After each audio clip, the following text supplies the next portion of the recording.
As I got another rhyme, another rhythm for y'all to listen. I'm never quitting on my mission, I'ma roll with what I'm giving. Got some ambition, this new edition, filling positions. Looking at the void in myself and feeling what's missing. Better watch the way you going, better go in the right direction. In the moment you stressing, but you gon' be counting blessings. And I know that for certain, keep on working, open curtains. Haters swerving, cause they ain't ready for your final version. Whoa. I'm never gonna give up, fall down, I just gotta get up, yeah. You're listening to the Tom Ficklin Show on WNHH-LP 103.5 FM, your home for community radio.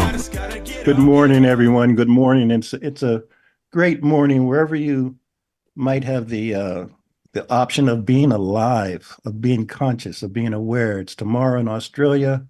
It's 6 hours difference in England. But time is kind of a relative, really man-made construct, AM, PM, date lines, Eastern Standard Time, etc. And I start off with that by trying to say that sometimes we get caught up in the current events and not really focus on what is our eternal present, not only present in terms of the awareness of the day, wherever you might be, but also the gift of the present.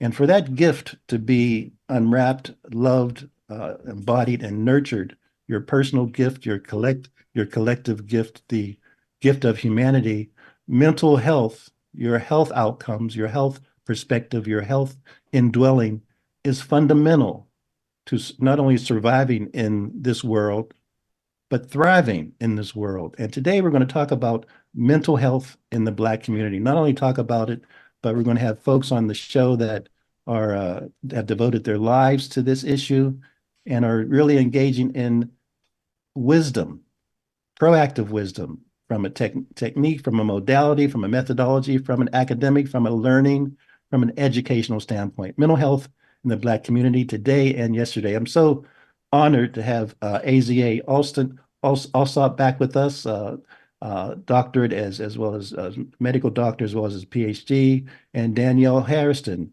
MD. AZA is an assistant professor of psychiatry at the Yale School of Medicine and director of the Center for Collective Healing at Howard University. Dr. Daniel Harrison is with us, assistant professor of psychiatry and director of residency training in the Department of Psychiatry at Howard University College of Medicine. We're joined by Reverend Dr. Leroy Odinga Perry Jr. I love to kind of get emphasize that point because it's our identity is always in changing, but it's also stable, and it also looks back, centers ourselves in the future, in the present, and we can kind of imagine the future. Reverend Dr. Leroy Odinga Perry Jr. And is Reverend Clayton with us today? Yes, he is. Reverend Elvin Clayton, Pastor Walters Memorial AME Zion Church, and culture, and both Reverend Perry and Reverend Clayton are cultural ambassadors to the Yale Clinical Research Program. Mighty gents and mighty ladies, welcome, welcome, welcome. Let's, Dr. Harrison and Dr. Alsop, let's just jump right in. We have about 50 minutes. So much we'd like to discuss and to give you a chance to talk about your clinical research, your community research, your people research. But how would you describe mental health today, and how is it perceived by the African American community, and not just from an academy or white academy standpoint, but just your general overview thoughts before we take the deep dive in terms of mental health in the Black community. Dr. Harrison, would you like to start? Oh, okay. I was going to defer to Dr. Alsop. Okay, well, we can toss a coin, ladies first. It just depends. Oh, thank you. Thank you. I appreciate the chivalry.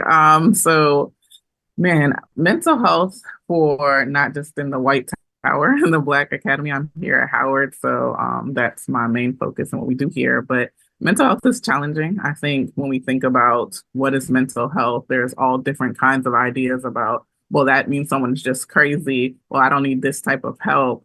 And I think the real issue with mental health here for us in the Black community is a lack of understanding and also access. I think we'll get into that. I'll let my friends and colleague, Dr. Alsop, get into it. But I think what the challenges for us are understanding what even mental health needs are, who does the mental health work, what happens in this space, who needs mental health help, spoiler alert, we all need help for mental health. It's not just extreme. I think that's what I hear a lot, that I don't, oh, that's for crazy people. I don't need to talk to a psychiatrist. I don't need to talk to a therapist, but I stay in business, and I'm gonna stay busy. So I know that there are Black people in the Black community who do need this help. Excellent. Dr. Alsop, AZA. Yeah, thanks again for having me. I'm really excited to be here and to be able to engage with Dr. Hairston on this topic, who's, someone who I really look up to. And I would say that the only thing I would add to that is when I think about mental health right now, I think about the state of one's or community's mind and spirit, particularly when thinking about people of African descent. What are the things that impact that such that it leads to suffering? And what are the ways in which we can intervene so that people are able to access a truer sense of themselves and access joy and healing? I think when we think about that in the context of the Black community, things are really in a pretty dire state. I think we are progressing, but we're progressing from a pretty low, and it is taking time. It has taken time. And we've been doing it with systems that haven't been designed to achieve that for us.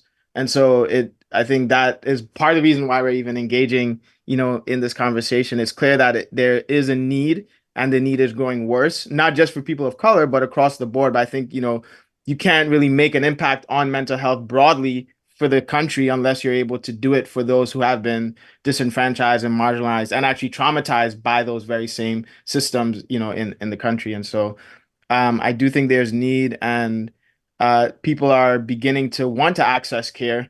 And I think part of these conversations is to ask, like, how can we make that better and easier for them? And what are the things that are actually already there that do work, and it takes maybe some courage or some information to be able to access them. Excellent. After maybe 20 or 30 minutes, we'll get into your the research methodologies and the techniques, and just I would say just sharing the community love with folks and using your expertise. And Reverend Clayton, Reverend Perry, just before I come to you, I want to ask Dr. Hairston also and AZA, is there people hearing this term social determinants of health? I'll say it's, in my mind, it's social, economic, spiritual, psychological determinants of health. But is there a link between mental health and we hear in this phrase, social determinants, et cetera, of health? Is there a link or a nexus or a connection in that regard? Absolutely. Yeah, absolutely. It's even beyond the social determinants, because that's what people see on the surface, but what we really should consider are structural determinants. So it impacts health as a whole, especially mental health. And you can choose anything. Like, let's think about housing and how that can impact mental health. Housing, something that there were federal policies against Black people having ownership of homes. We saw the predatory lending. We've seen that since the 1920s, when the federal government allowed for this to happen with their redlining maps. So they decided that you can live here, you can live here. Your taxes decide how much we invest into your community, but your property is worth less because we call it a business zone. We allow there to be liquor stores. We don't have much access. So we don't build hospitals here. You don't have access to come see people like me and Dr. Alpha. You don't have the educational value because, again, property values are determined by taxes, and that goes into, the state has determines how much we get, how much funding we get. So we have lower access to hospitals. We have food deserts. Then we have also impoverished zones when it comes to education. So when you think about how all of this impacts my mental health, that's a lot to carry. And you're asking someone to now come and talk to me and chat for an hour, or come and get this medication, when they're trying to decide whether or not they're going to have enough money to have transportation, have enough money to care for their children, whether or not they qualify for a program. And all of this is weighing on your mental health, and you're asking people to do a lot of work when they don't have their basic needs met. So that was just a little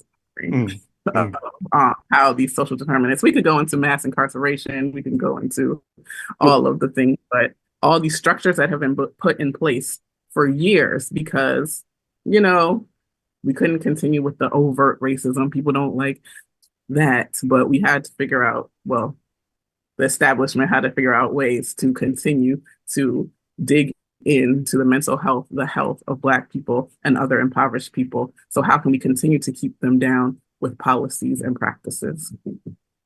And one of the things that he touched. I think you probably feel like Barack felt after Michelle spoke in terms of so but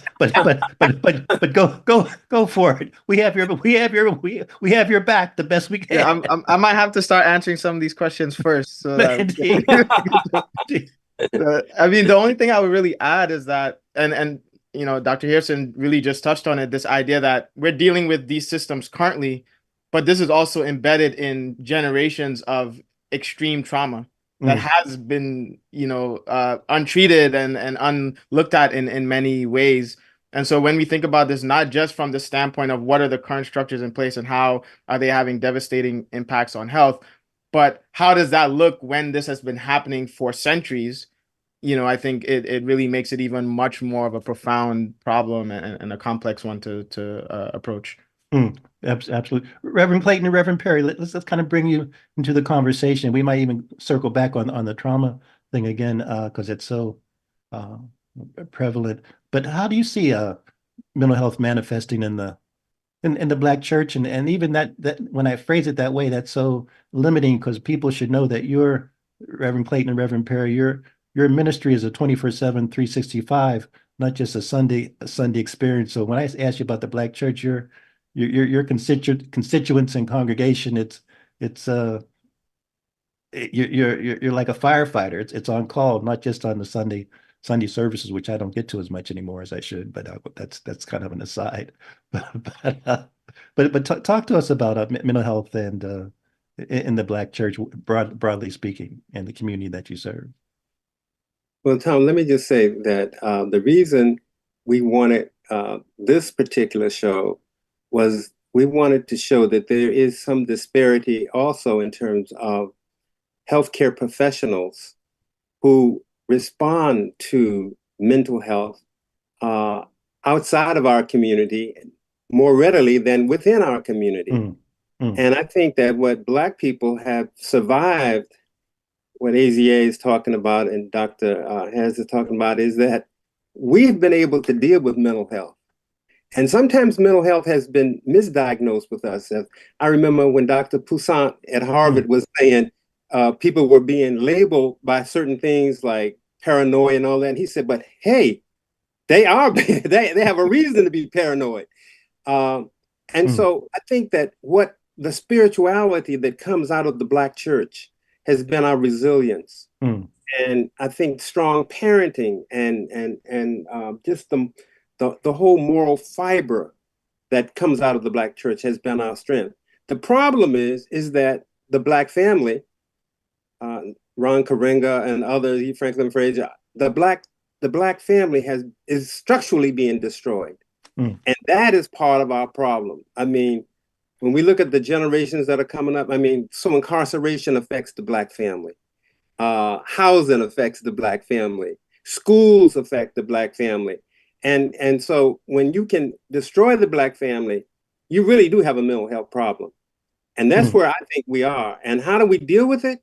I am really clueless because, you know, medicine, you know, works and it doesn't work, but it has to be deeper than just patting somebody to give them something that they can just do every day to survive. But how do we get to the root structure of dealing with the illness itself? And I don't think many people want that challenge. And Reverend Clayton, I need you to weigh in as well. And Dr. Right. AZA and Dr. Harrison, Odenga just kind of gave you kind of the entree when we talk about your treatment methodology and your strategy, kind of so pick up on that in a few minutes. Reverend Clayton, good to see you. I was listening to Blind Lemon Jefferson, and I was listening to Muddy Waters and Howlin' Wolf the other day, Reverend Clayton, and it seems to me that you understand that sometimes the sacred and the secular is kind of it's a false dichotomies. But share your thoughts in this regard. Well, first of all, in terms of what you just said, speaking about those great artists, my mindset that the devil didn't create anything. So every good gift comes from God. So when we're dealing with that music piece, I always look at it as God created this. And going back to what we're talking about, this the thought of mental health in the Black church, I can speak from our local congregation where we had to develop an advocacy program. Mm. We have a couple of social workers there. We have some nurses there, and we have clergy there that have been trained. And it has helped us to not only recognize, but help these, especially the younger generation who are going through something, get through that. One of the brothers was a social worker in the juvenile detention center. Mm-hmm. We have a private social worker who also works for the state of Connecticut. These people are tremendous help in this area because just like was stated earlier, everybody needs it. Everybody don't recognize it.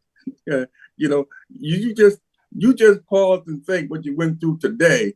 Someone you ran into needs a little help, mm-hmm. and we haven't reached noon yet. Mm. You go back, you think about Simone Biles, who was at the top of her game, and she decided, look, I got to take a break from this. Mm-hmm. The pressure, and you don't have to be at that high a level of something. It's wherever pressure, whatever level of pressure you are in your work, in your home, there's sometimes you need to take time out and talk to somebody. And we got some songs that will help us, mm-hmm. to kind of get through. Mm-hmm. Like yesterday morning, the organist was playing softly just before I got up. Walk with me, Lord. Walk with me. While I'm on this pilgrim journey, walk with me. Mm-hmm. Boy, what a peace came over.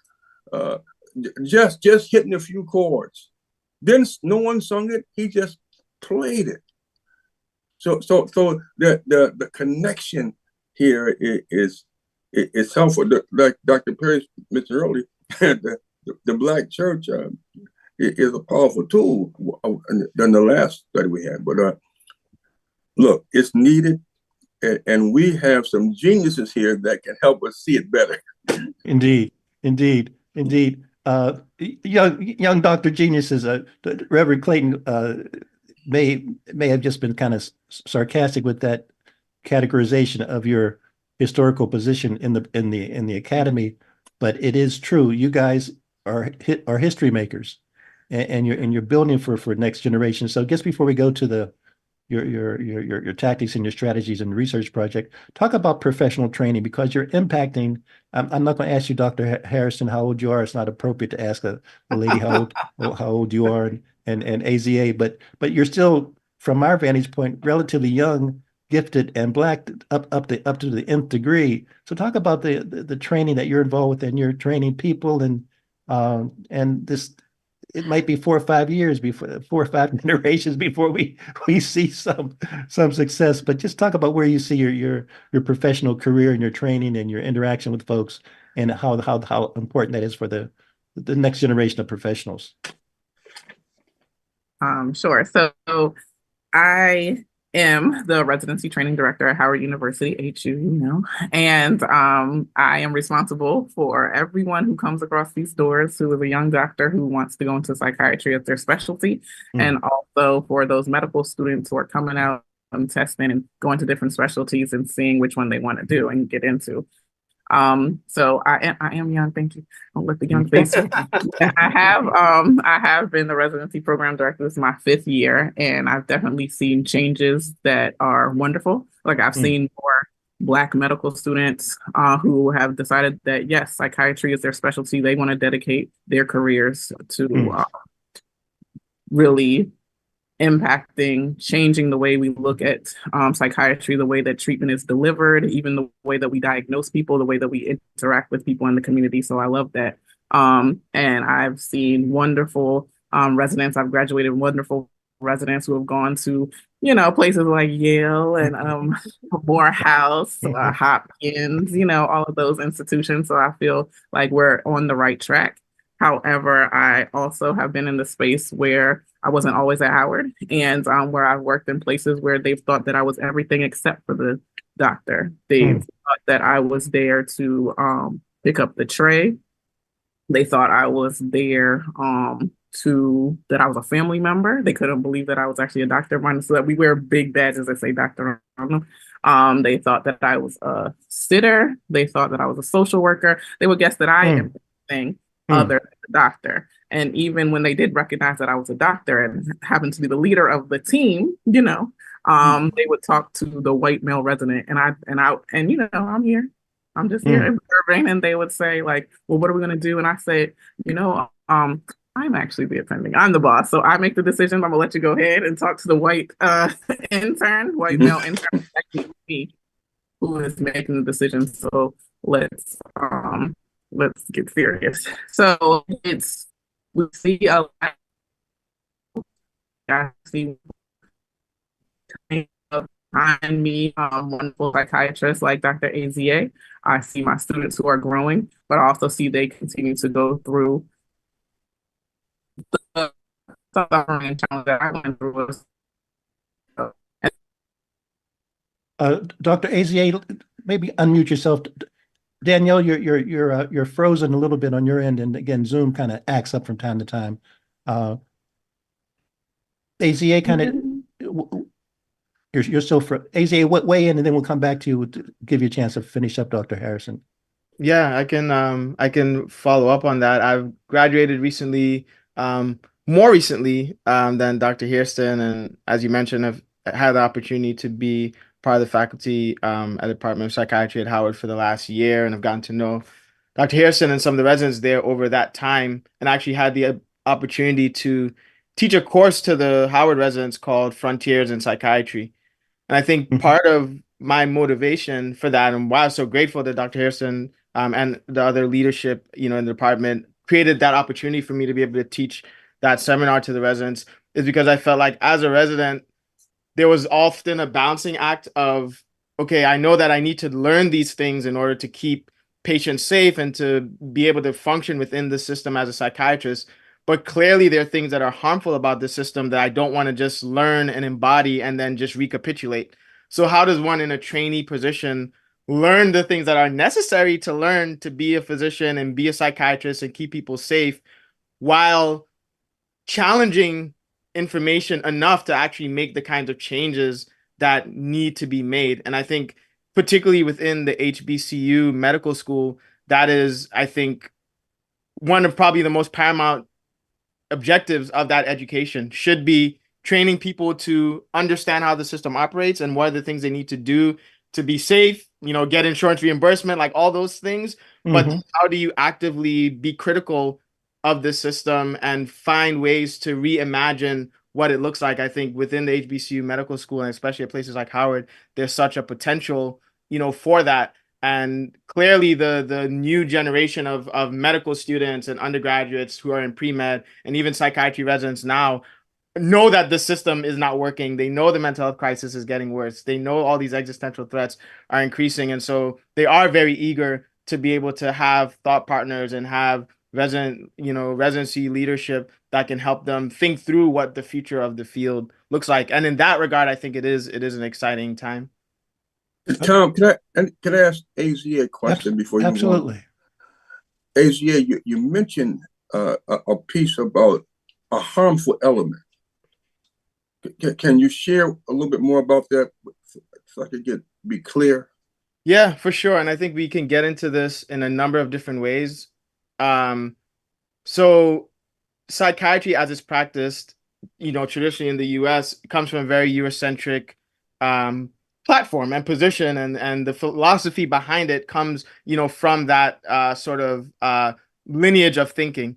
And so there is this embedded racism, within psychiatry that leads to things like differential diagnosis, right? And there have been many studies now that prove this, where people come in with the same symptom profile. If they're a person of African descent, they will get a different diagnosis, maybe schizoaffective, versus someone who is from European descent. When it comes to prescribing, what kinds of medications am I prescribing? What kinds of antipsychotics with what kinds of side effect profile? We now have evidence that this is not something that happens equitably, but there's clearly bias and sort of racist thinking in how people are even prescribed medications. When it comes to use of restraints, there have been many studies now showing this. We've had even internal studies at Yale and other places showing that the use of restraints are not used equitably for people with the same sort of symptom profile, and that people of color and adolescents of color are being restrained more. And, you know, the list I think can go on and on, but we see across many different sort of diagnostic criteria and categories, as well as in how treatment is provided, that there is prejudice and bias in how those things are applied. And so I think for a person of color, a person of African descent, walking into an emergency room or just walking into a place to receive care could be subject to harm instead of help. We just, you know, I was just on the news. There was just a story of a family. This was for an East Asian woman, I believe, but they called the police specifically for a mental health crisis. That individual ended up being shot, right? That's very clear harm in the context of a mental health crisis that could have been handled in a different way. And so we have all these different examples of that, and that's kind of what I'm referring to when I say harm. Dr. Harrison, thanks for rebooting yourself and coming back on. I have to say I'm proud. I mean, I'm happy that my Wi-Fi stopped right there, because I feel so proud that AZA is like everything I teach about and have written about. He's over here just spewing it out. He just got out of residency. I'm so proud of him. But you spoke earlier about a different dichotomy, but the dichotomy for us is that we want to do this work for the Black community, but we're also trained in a system that is racist. And in many ways, medicine, period, but especially psychiatry has been accomplice to this racism by allowing for these diagnoses like drapetomania, saying that if a enslaved person wanted to be free, then they must be insane, and the treatment for that was more beating.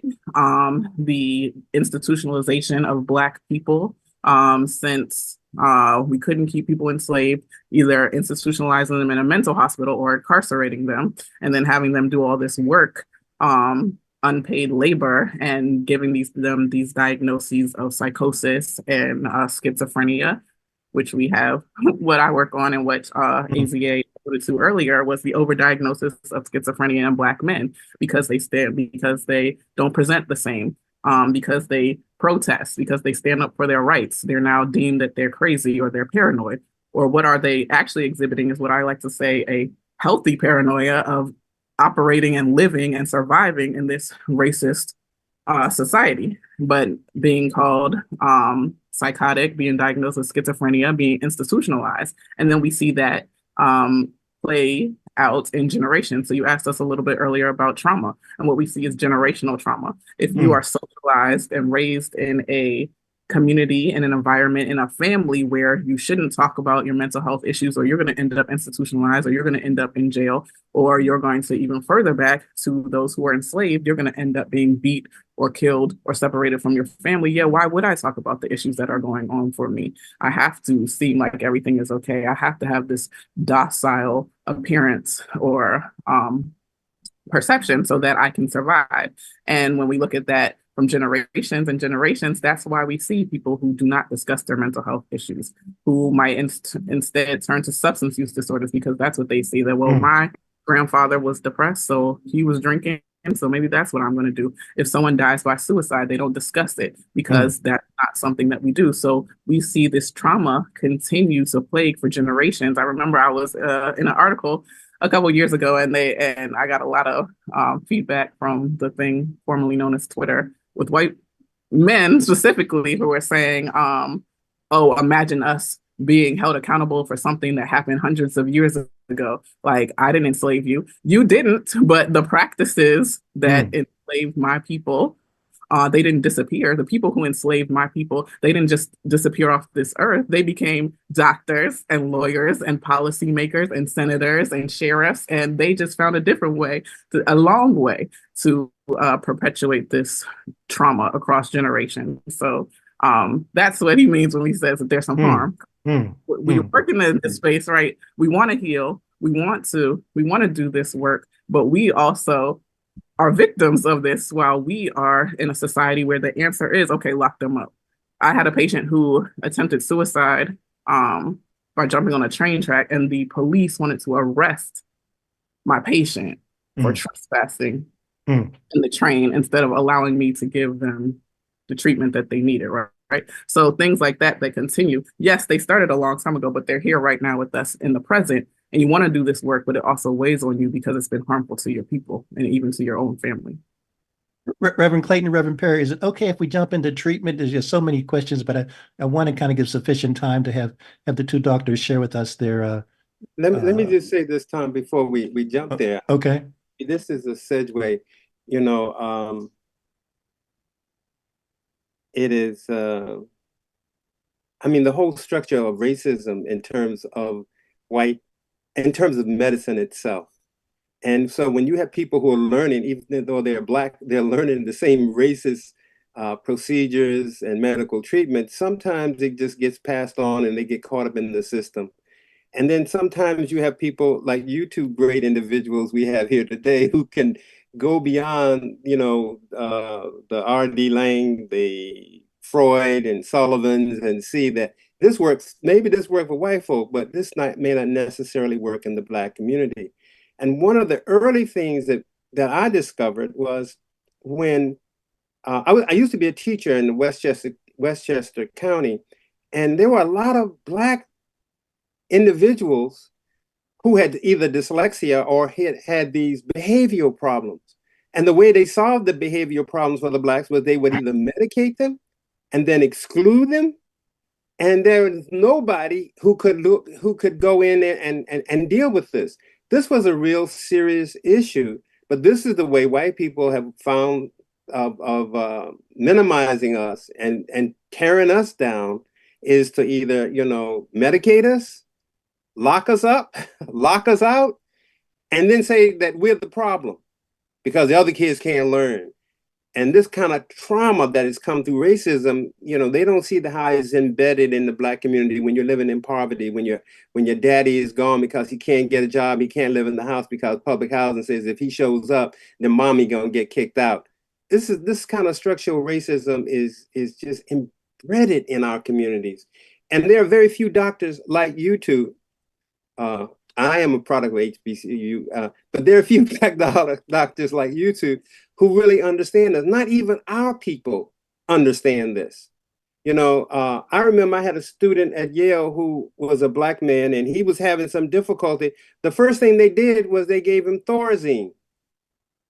And when I went to see him, he had gained weight. He was so doped up, he didn't know where he was, but this was the way they had of treating him. And I'm wondering now in terms of, you have college students, you have people who are depressed because of COVID-19 and being isolated. You have this inherited kind of dysfunctional generational thing going on within families.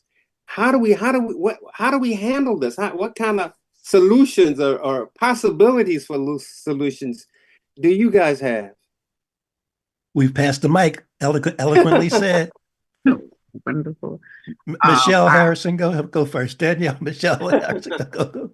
Michelle Harrison. I'm gonna really let ADA take over this. Okay, really exciting work. But I will say that back when I was a resident, 7 long years ago, pre-pandemic, we used to have these breakfasts at Howard for faith leaders in the community. And I remember some of the reverends would come and they would say, well, am I supposed to tell my members to pray, or am I supposed to tell them to take medication, doc? What am I supposed to say? And I said, both. And it's a collective. It doesn't have to be either or. We have a lot going on and we need to approach it from whatever way we can. So I'm an emergency psychiatrist. So that means I see people in the worst of the worst states when they come in after overdoses, after suicide attempts, and manic episodes, psychotic episodes. And something that I teach my residents and my medical students is I always ask them, who is your support? I'm here. You don't know me. I'm going to be in and out. It's going to be 15, 20 minutes, and I'm going to have to figure out what to do and how to help you as quickly as possible. Who is your support? Who do you talk to? Who do you trust? Because it's not likely me. I am a Black person who has lived in this area, but you don't know me. So who do you trust? Who can I reach out to? Starting now, who's the support?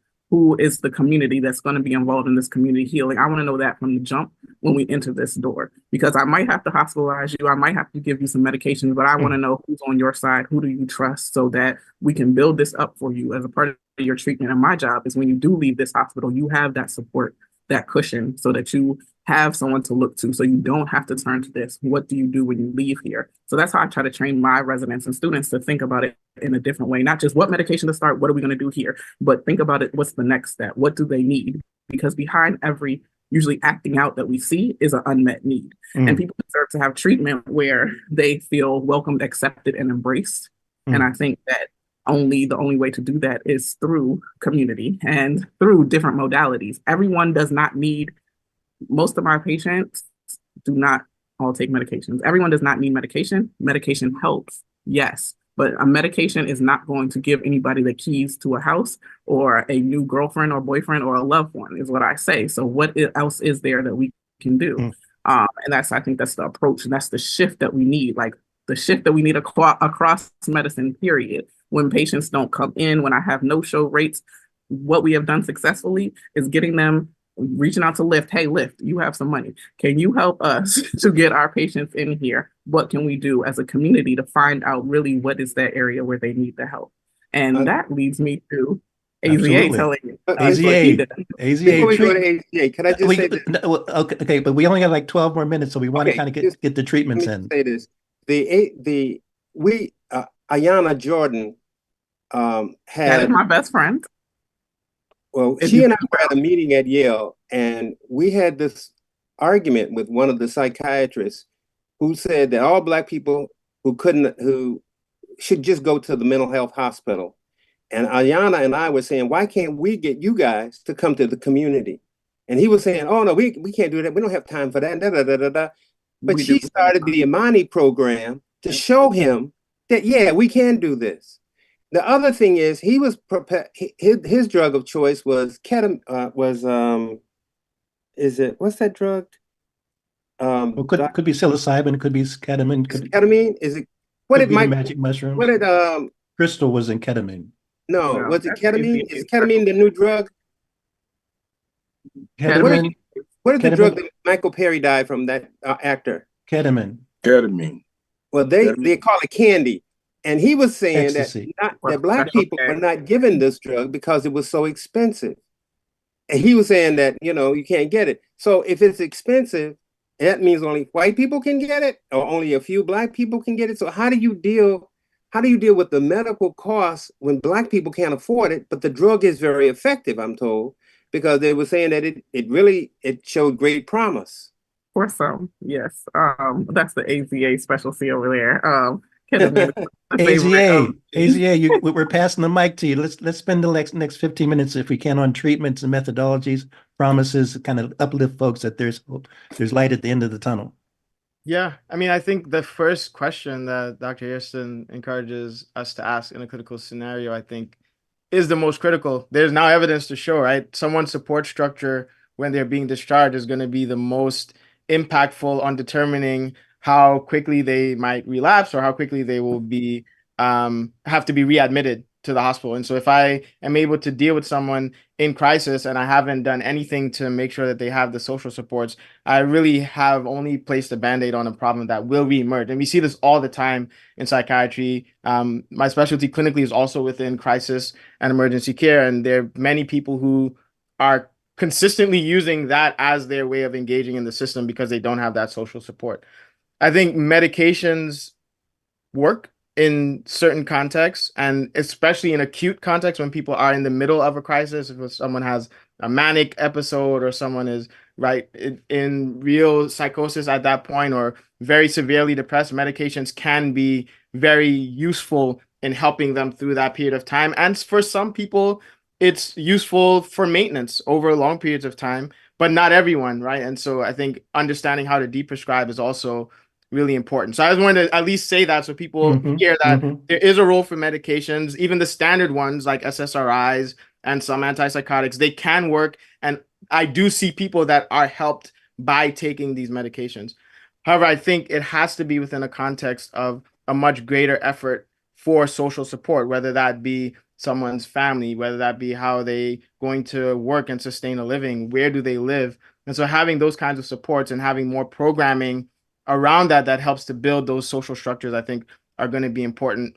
We focus a lot on community and group-based forms of treatment. So along with medication, therapy, I think, is also very important. And therapy can look like a lot of different things, and there are a lot of different modalities for therapy, whether it's CBT, DBT, psychoanalysis, psychodynamic.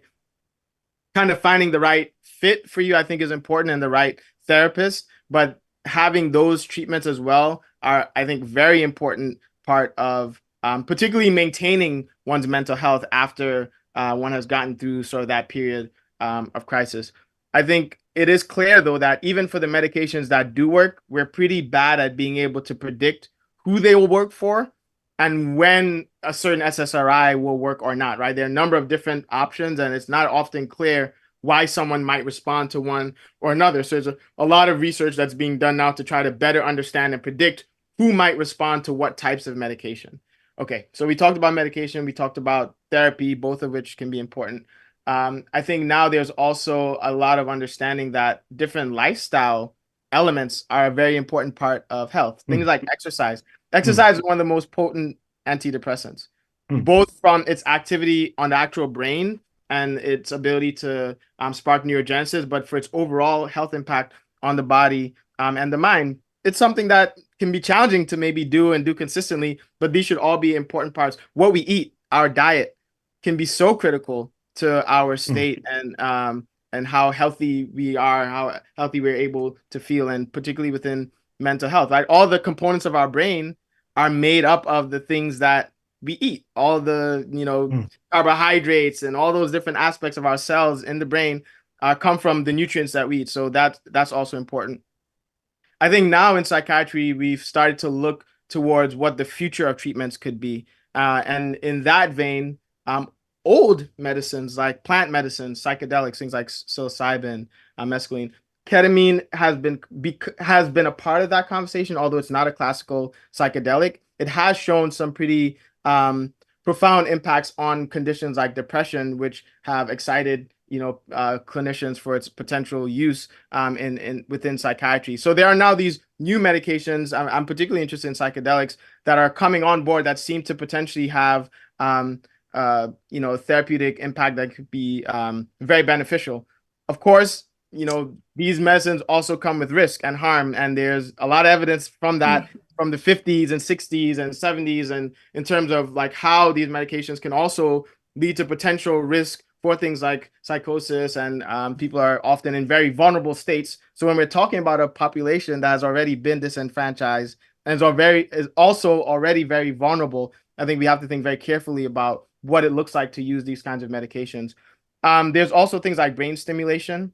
So TMS, DCS, different machines that can actually send electrical and magnetic impulses into the brain to affect the way that your neural circuits work. And there's a lot of potential for those sorts of modalities as well. And so I think while all these things exist, really what the challenge is to think about how do we make them accessible, culturally relevant for people of color, people of African descent, and then what are the new kinds of methodologies that we might use within the field. And in that case, I'm really interested in things like music and mindfulness. Things are very affordable, very scalable, and have already been a part of our DNA for healing and for resilience and for dealing with trauma, right? Music has been one of our core tools that we took from Africa through slavery, through Jim Crow, through all of these different challenges. And so understanding how to better leverage something like that within clinical and community context is another area of excitement for us.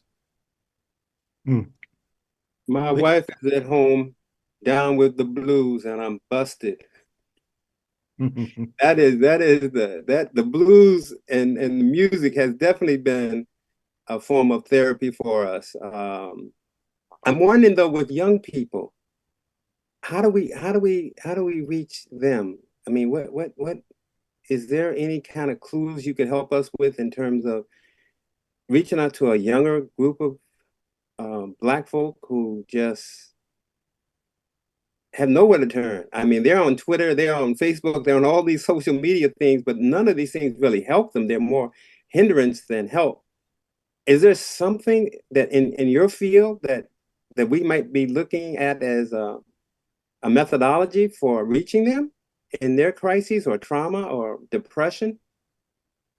So I'm excited that you asked that because that is a question frequently, especially when you see these increased numbers of suicide rates or suicidal ideation for youth and Black youth, which I see is like a hot topic now, which I always ask further, like, is it that you just didn't ask about it before? Is that why we now have this increase? But I digress for that. But I think that using social media to reach them responsibly, like using social media in a way that is safe and responsible, is something that we should definitely look into. So I don't think this even been announced, but I have recently got an award to do some work to look at if we can create a safe, supportive virtual space for Black youth, if that will help them with their mental health needs. Like if we build it with them, not that we build it for them and tell them this is what you do, but collaborate with them from the beginning from our project and have them tell us, like, what do you need? How should this look? Who do you want to hear from? Do you want us to be present? Do you want us to step away? Just be in the outskirts, and building this virtual community for them that is supportive. And we're going to look at it for over a 10-month period to see if we do this in a responsible way that, like Dr. AZA said, that we can scale. Like, I'm going to start with a small group, but look at it. If we build a virtual space where they are supported, where they see other Black doctors, where they see Black psychiatrists, they know that we're doing this work, they know that there are therapists. We have like effectively like a virtual healing circle, social, diverse media, not just social media, but diverse media to support them. Like, will that impact them, and will this make things more accessible? Because when we opened, I said I think the two issues for the Black community and mental health are understanding what's going on, and also access. Because while I am not a fan of ketamine, because I am an emergency psychiatrist, and I have seen, and same with psilocybin, I've seen some of my most psychotic patients after taking these medications and not doing so, like I said, responsibly. And that's how we see the other extreme. Now I'm coming in trying to fix this, but if we do things in a responsible way so that people have the access, people have an understanding of what the options are, can we improve things? So I think that social media is not necessarily all bad. I think that if it's used responsibly and designed in a way to support, it can help. I'm a millennial, whatever the people are after those next generations. And yeah. So Rich, everybody, we have 5 more minutes, so let's weigh in. What's on your heart, mind, and soul? Tom, I would like to ask Dr. Hairston another question. In terms of medications for the younger group, and especially younger Black people, like 16 years of age and under, is that recommended? Yeah, sometimes. So I just want to be so clear, because I am a psychiatrist who went to medical school and I write medications every single day. I just want to be clear that medications are recommended and are needed. Like, they are, depending on the circumstances. I really have to say, look at it on an individual basis, and also know that for some of these medications, you don't have to be on them for the rest of your life, especially when we look at the medications for children with ADHD. Maybe that's what you're asking about. Like, usually we see them age out, and deprescribing, like Dr. AZA said, like, we have to learn how to, okay, now we got to taper it off. You don't need to be on this forever. We've worked on schedules, we've worked on support. Like, you don't need this medication enhancement for now. But some people do need medication. It is recommended. There are some teens who are severely depressed, and we would rather them be on medication than be on the other side of that story, right? So it's really on an individual basis whether or not something is recommended. But I just want to say that I'm clearly not anti-medication. I am writing medications over here every day, but there are also other ways to do things to promote the collective healing, to look at music. I remember one of my attendings talked to us about, did you talk to your patients about exercising? And I was like, no, but now I'm over here like, what are you doing for exercise too? it's not just a single modality. Like I was telling the faith leaders, like we got to attack with all the choices, all the weapons, everything that we have, because the world comes at you fast. We have 3 more minutes. Dr. AZA, share about your clinic and your lab and how people can get involved with that if they choose. Yeah, so we are engaged in research at Howard and at Yale, in which we want to look at how group-based forms of treatment that use things like music, mindfulness, psychedelics can be used within inclusive communities to help treat mental health symptoms, to help connect people, to help us deal with polarization and coordination challenges. People can email musicmindfulnessstudy@gmail.com to find out more information. We have a couple studies that we're now recruiting for. Particularly one I'm excited about is live music and dementia, looking at how live music can help individuals with dementia and their caregivers deal with things like anxiety and caregiver burden. So if you're interested, feel free to look that up. You can also look Sign me up. Sign me up. You can Google the AZA lab and you'll find, Instagram, things like that, where you can connect. I just want to say that if you're a person of color, a person of African descent that has been harmed by this system, you're not alone. And also, don't use that as a reason to do yourself a disservice to not get the help that you need. I've just seen even personal family members be really mistreated by the system. You do have rights as a patient. You do have rights to ask questions about anything that you're given and things that you're putting into your body, and a right to understand what those treatments are. Take medications if you need to, but do it within the context of a broader treatment plan that can really help move you forward. There is harm that is out there, and if you are harmed, seek ways to have restitution, but also don't cut yourself off from the opportunities and the things that might be able to really help you. And there are people, like Dr. Hairston, like myself, who are wanting to be available to make those things accessible and to give you the care that you deserve. And Dr. Harrison, in the DC area, is there any contact information you'd like to share? I'm at Howard almost every day, unfortunately, when I'm not on vacation. But we have the Department of Psychiatry website. Also, I'm doing some work with peers. So if you have lived experience, I will be posting about doing some lived experience work with people who have who are peers who are interested in policy and advocacy, teaching you all how to use your voice. It is important. So Howard. Oh, social media, a doc named Danny. That's where I post all of the things on Instagram, not the other ones. Say that again. A doc named Danny on Instagram and Twitter, but I don't look at Twitter. A doc named Danny. Reverend Perry, we have about 30 seconds. You'd like to 10 seconds, 15 seconds of comment? And then I think this is awesome. I'm hoping that we can follow up with this.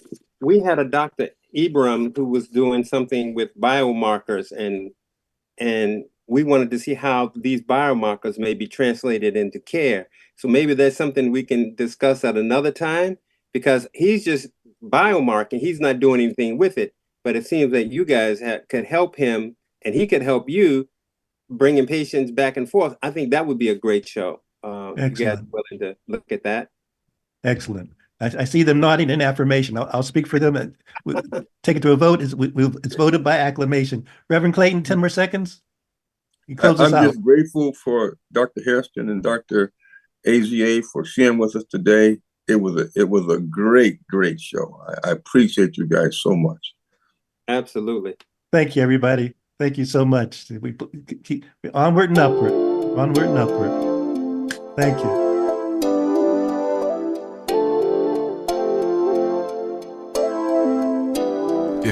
As I got another rhyme, another rhythm for y'all to listen. I'm never quitting on my mission. I'ma roll with what I'm giving. Got some ambition, this new edition, filling positions. Looking at the void in myself and feeling what's missing. Better watch the way you going, better go in the right direction. In the moment you stressing, but you gon' be counting blessings. And I know that for certain. Keep on working, open curtains. Haters swerving, cause they ain't ready for your final version. Whoa. I'm never gonna give up.